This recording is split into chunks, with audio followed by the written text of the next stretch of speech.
Hey everyone, welcome back to the Dairy Raid, and it's Monday morning post-vacation, post-Northwestern, post-Rutgers.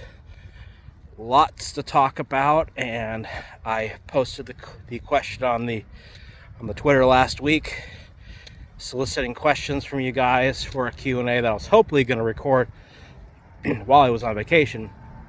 Didn't get around to it, but we're going to do it here Monday morning so you guys can get it as a preview to a busy week of breakdowns, as we're going to get both the Rutgers and Northwestern games out. And it wouldn't be a Monday morning breakdown without a garbage truck racing past me now, would it? All right, so I got a bunch of questions I want to get through. Let's see how long this ends up being. I might cut things and do it in a separate video, but we're going to start here.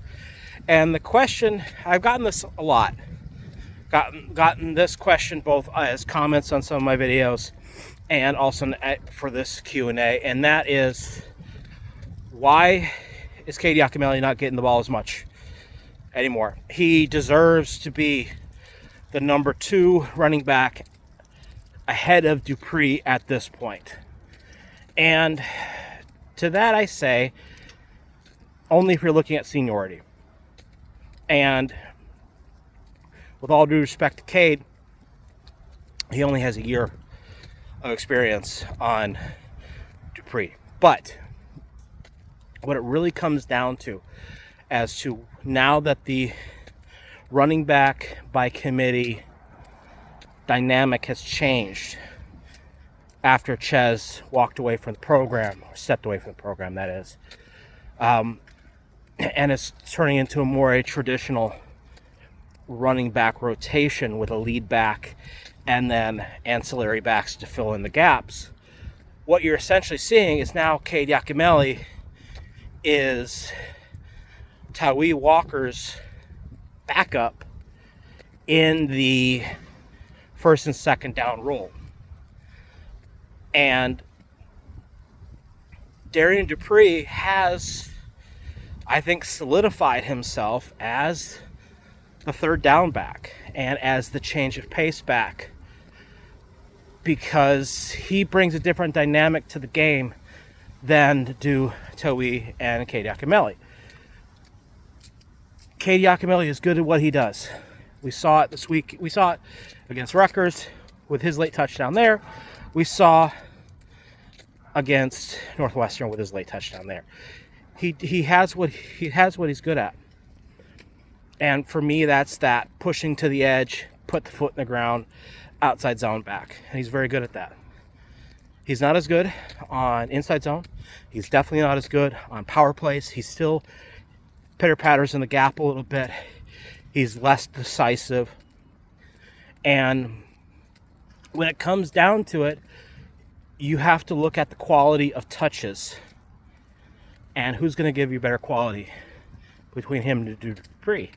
And with Dupree's bigger skill set and more diverse skill set, that's why Dupree's playing more, because he brings more to the package, and they can give him smaller doses of a bigger skill set, and that gets him on the field more. Cade is not a one-trick pony, but he doesn't have as many tricks as Dupree does. All right, the next question we have here is one of these philosophical questions that I get a lot from the no Fickles and the no Trussels. And that is what a lot of old school Wisconsin fans saw as a slight last year when Greg Scruggs called the former Badgers defense fitball and not football. And because Tressel doesn't preach that style, that he is somehow allowing the players to be undisciplined. And the adverse effects that is having on the defense so far this year. And I would push back at that. One, we've got to stop with the coaches are letting the players be undisciplined. The players are allowing bad behavior or whatever. It's stupid. and you've got to stop. Because no coach does that. The difference that you're seeing in how Mike Tressel and Luke Fickell teach run fits and their system that fits within the run fits than the previous staff is football. To me, is you make a read, you get to a gap, and you wait for the ball to get to you. I've got my gap. I've done my job. I'm where I'm supposed to be. What Tressel and Fickell are trying to preach is make the read, get to your gap, and then go find the football and tackle the football. Instead of waiting for the football to come to you, you go to the football. And yes, at the beginning, and up until maybe the last 3 weeks, that's a bigger chance for high reward, high risk, high reward.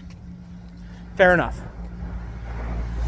But that's why you're also seeing, as the season's gone on, we're starting to see a lot more of the younger guys or the guys brought in as transfers get playing time, especially in the linebacking core, because they get it.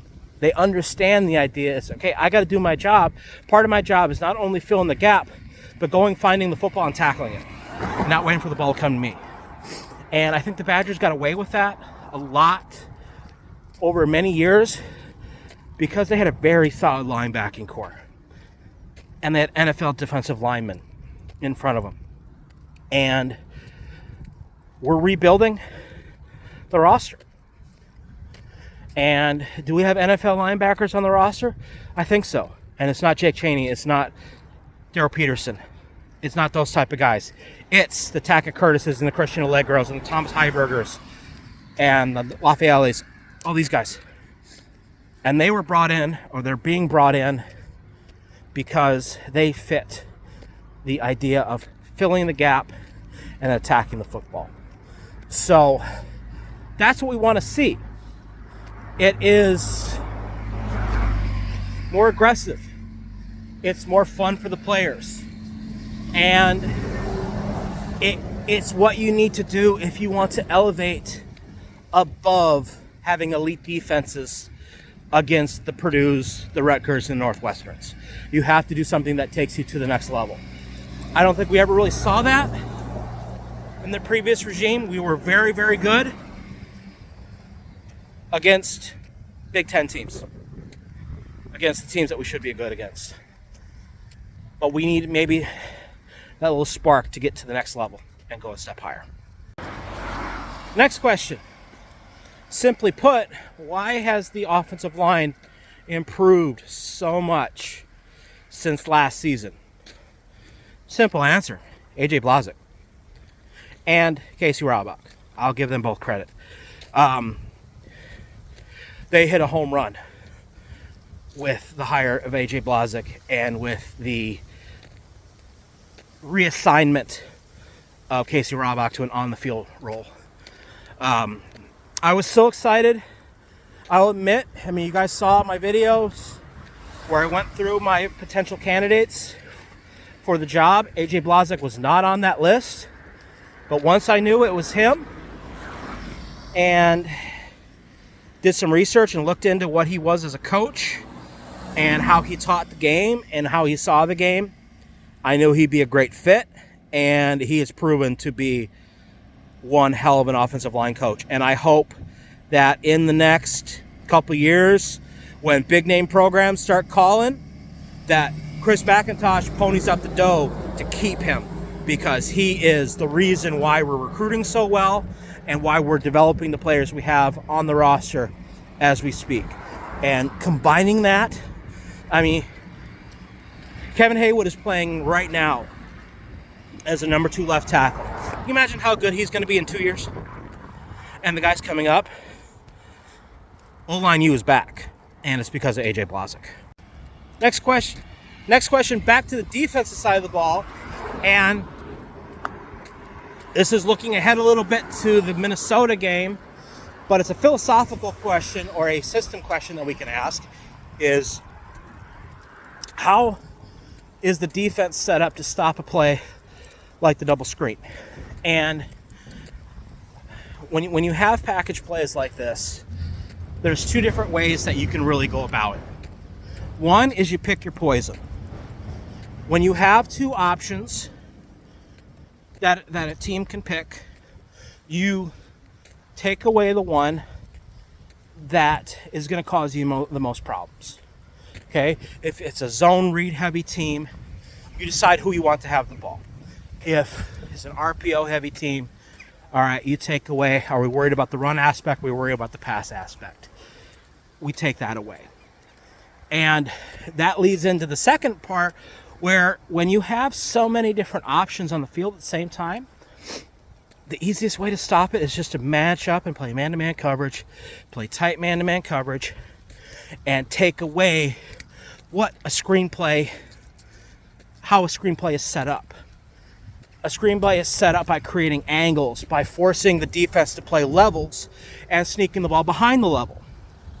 So if you take away the levels by playing man-to-man coverage and playing tight coverage and playing at level and forcing the offense into one level, then you take away the screen. Same with RPOs. The easiest way to stop RPOs is to play man-to-man coverage and be aggressive in the box. So it's not hard. You just have to be disciplined in your approach and understand what works best for you to stop that opponent. All right, so I think we're going to call it there for this Q&A. I have another question where I'm asked, like, how does football in Europe work? What's the structure of European football? How does it compare to the NCAA, to high school, etc.? I think what I'm going to do is I'm going to make a separate video about that, where when I'm home and I can get the laptop out and get the maps out and stuff like that, and we'll do it there. But until then, later today, hopefully, I'm going to put out the first of the Rutgers breakdowns, and I'm going to try to get the Rutgers breakdowns out early in the day, and the Northwestern breakdowns will be out in the normal time slot that they have been so far this season. So until then, thank you for watching, and we'll see you later today.